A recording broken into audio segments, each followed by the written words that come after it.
The storm that night didn't begin with thunder. It began with the unexpected sound of her voice, soft, uncertain, and trembling at the edges, when she stepped into the dimly lit cabin and saw the single bed pushed against the wall. I still remember the flicker of surprise in her eyes, the way she tucked a loose strand of hair behind her ear as she whispered that question that froze the air between us. Only one bed left? Maybe it's big enough for both of us. And I remember my own heartbeat kicking against my ribs as I forced a small smile and replied, "I'll take the sofa." I didn't know then that this night, this moment, would change everything about who I was, what I feared, and what I believed. If you believe in kindness, second chances, and the quiet moments that can change a life, please like, comment, share, and subscribe. Your support means everything. The rain beat against the cabin walls like it wanted to break in, sharp and relentless. But inside, the soft orange glow from the old fireplace painted the room in a fragile warmth. I watched her try to make herself comfortable at the edge of the bed. She kept rubbing her palms together, not from the cold but from something else, something heavier. She looked strong from the outside, confident, composed, the kind of person people naturally gravitated toward. But tonight, her shoulders were drawn inward, and her breath was uneven. She had been through something, even if she wasn't ready to say it. Her silence spoke with the weight of someone carrying too much alone. I laid on the sofa, pretending not to notice she kept glancing my way, pretending not to hear the way she sniffed quietly when she thought I was asleep, pretending not to feel my chest tighten because I knew that pain too well, being surrounded by people, yet feeling completely alone. I had been running from my own shadows, from the mistakes I made back home, from the guilt that crawled under my skin every time I remembered the people I'd disappointed. This cabin wasn't supposed to be a place of healing for anyone. It was just a stop on the way to nowhere. But fate has a strange way of bringing broken people together in moments that look like accidents. After a long while, she lay down and pulled the thin blanket up to her chin.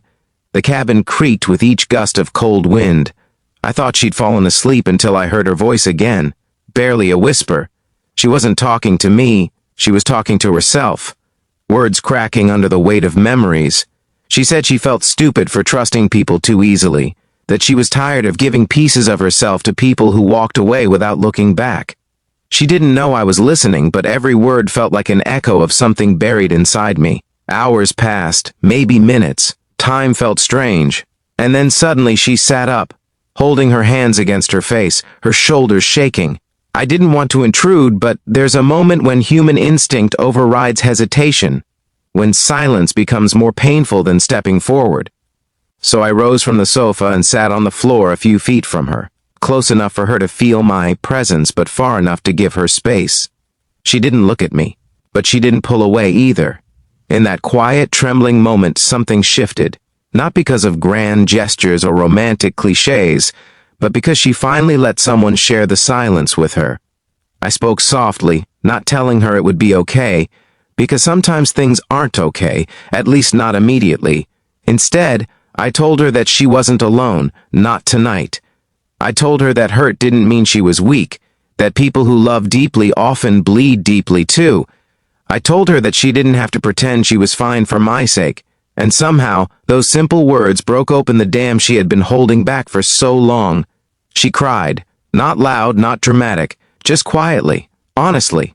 Like someone finally releasing a breath they'd held for years, and for the first time in a long while, I felt something inside me loosen as well. Because maybe she wasn't the only one who needed someone there in the dark. Eventually, her breathing steadied. She lay back down, this time turning toward me. Her eyes were softer, less guarded. She whispered a thank you, and I nodded, unsure how to respond. I returned to the sofa, but the silence now felt different. Warm instead of cold, like the space between us was no longer a wall but a bridge. The night stretched on, but neither of us slept much. At some point, she said my name softly and told me she knew why I insisted on the sofa.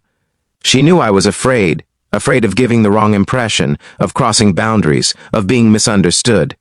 She told me she valued that it made her feel safe. And in a world where people often blurred the lines of respect, that safety mattered more than she could explain.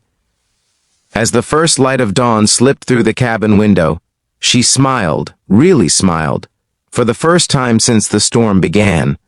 Something in her was lighter, and something in me was stronger. The pain wasn't gone for either of us, but it felt shared now, like two people carrying opposite sides of the same heavy box. Later, as we packed our things and prepared to leave, she paused at the door. With a gentle voice, she told me that sometimes the kindest act is simply staying beside someone through their weakest moment. That my choosing the sofa wasn't distance, it was respect, and that respect meant more than the comfort of sharing a bed. Her words stayed with me long after we left the cabin. They softened the parts of me I had hardened.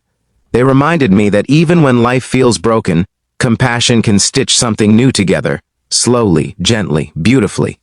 If this story touched your heart even a little, please like the video, share it with someone who might need it, and subscribe for more stories that remind us of the quiet strength and kindness.